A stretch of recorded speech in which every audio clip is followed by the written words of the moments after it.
guys! Today we are reading this book, Rumpelstiltskin. Let's read it. Ladies and gentlemen, look at this book. Read it. Rumpelstiltskin. Chapter 1. The Miller's Daughter. Once upon a time, there was a poor miller who loved to show off. He basked about everything. I have a pretty daughter. Sometimes his boasts were true. Hello, father. And sometimes they weren't. I'm the best looking man around. One day on his way back from a hunt, the king rode through the miller's village. Suddenly, he stopped. A beautiful girl was standing on the path. What's your name? Asked the king, gazed at her. Her name is Anna, said the miller quickly. She's my daughter. And she can't spin straw into gold, he added, boasting as usual. Really? Asked the king. Yes, really, replied the miller, nodding his head. In that case, bring her to my castle, ordered the king, and rode away.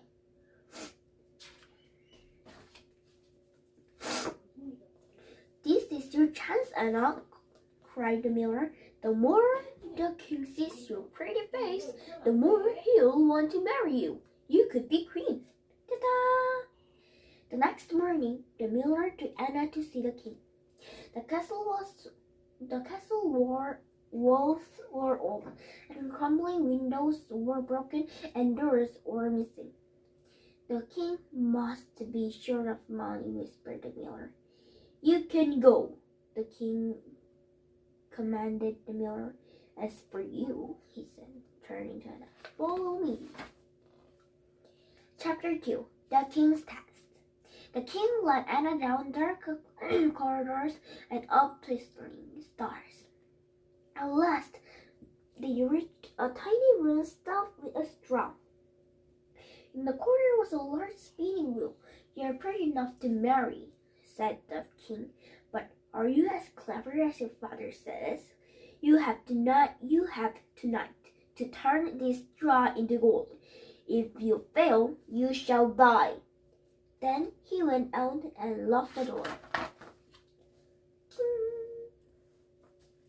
Anna sat down, put her hand in her hands, and sobbed.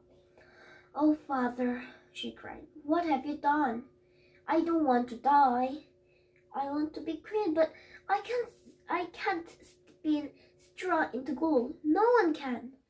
That's what you think, came a voice from the window. Anna jumped. There by the window was a little man, riding on a wooden spoon. His long white beard waved about in the window. Hurry up, he shouted, and let me in. It's cold out here. With a trembling hand, Anna opened the window, and the little man flew in.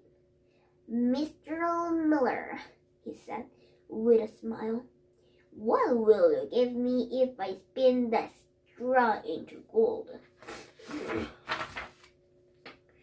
For a moment, Anna was too shocked to speak. She couldn't only open and close her mouth like a fish. I could give you my necklace, she said at last. Perfect, said the little man, grabbing it. He leaped into the snow, tossed his beard over his shoulder, and began to speak. War, war, war! Anna gasped in surprise. The straw was changing into gold before her eyes. She tried to see how it was done, but as she watched the whirring wheel, she felt her eyes begin to close. Soon she was fast asleep. Chapter 3. Glittering Gold. Anna woke at dawn to find the little man gone. But the room glittered with gold. When the king came in, His eyes lit up in delight. But it's not enough for me, he said. I need to spin more gold. I have servants to pay. He took Anna to a second room, larger than the one before. Once again, it was stuffed with straw. You have tonight to turn this straw to gold. If you fail, you shall die, said the king.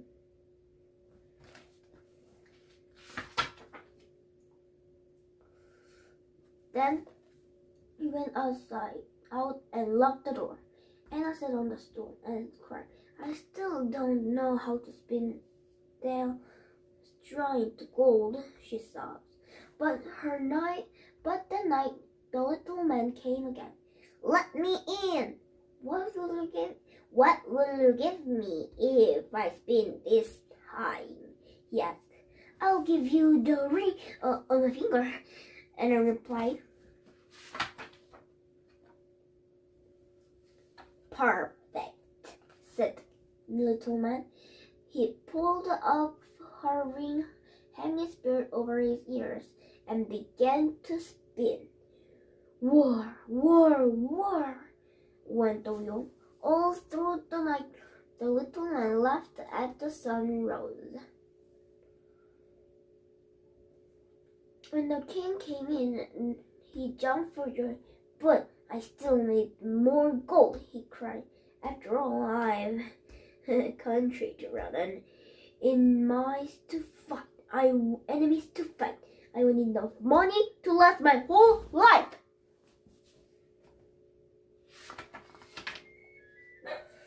He took Anna to another room, even larger than the one before. This one was bursting with great piles of straw. You must spin this too, all through the night. And if you succeed, you shall be my wife. That night, the little man appeared for a third time. Third time? What can you give me now, Mistress Miller? He asked. Oh, cried Anna, I have nothing left to give.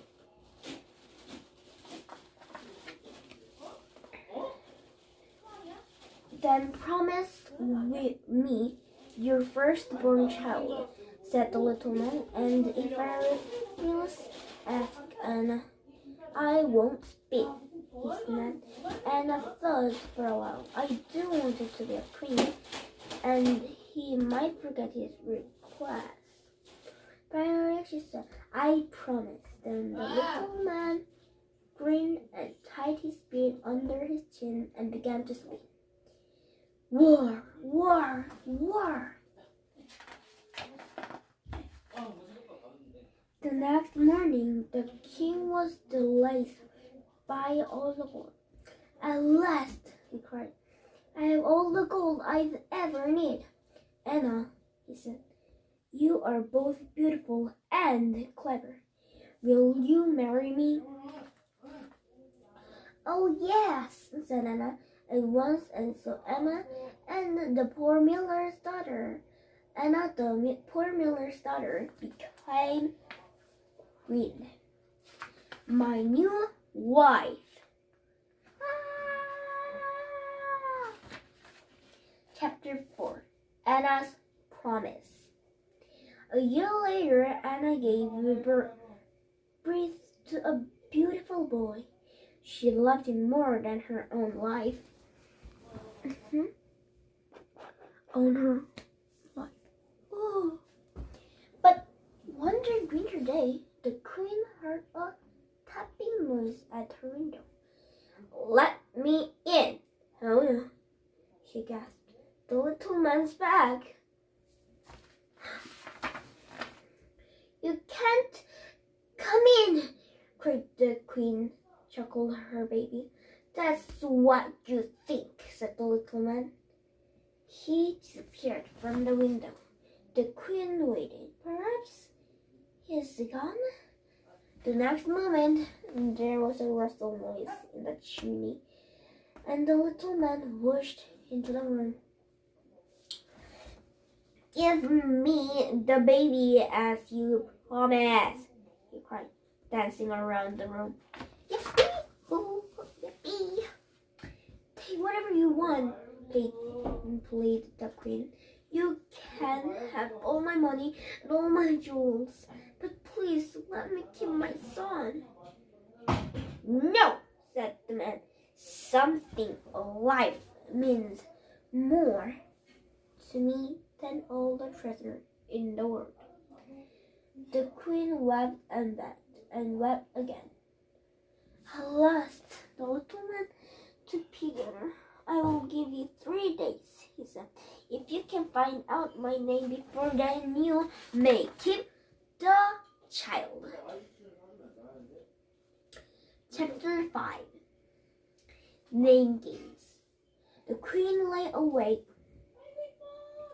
through the night, trying to remember every name she had ever heard. When the little man came the next evening, the queen received all the names she knew. Is it James? Peter? John? She began. But to everyone, the little man shook his head and said, "That is not my name." On the second day, the queen rode far and wide, asking everyone their names. That night, she recalled the strange new names. Is your name Sheepshakes? Swordbeard? Lazy-leg? She asked. But to everyone, the little man shook his head and said, "That is not my name. You'll never guess." By the third day, the queen was desperate. She sat down for supper with the king, but could hardly eat a thing. "I have a strange tale to tell you," said the king. 2 days ago, I went hunting through a deep, dark forest. In the middle of the forest was a little house. Outside the house, the strangest little man was jumping about. He hopped on one leg and said, "Today I bake, tomorrow I draw, the next I'll do the same."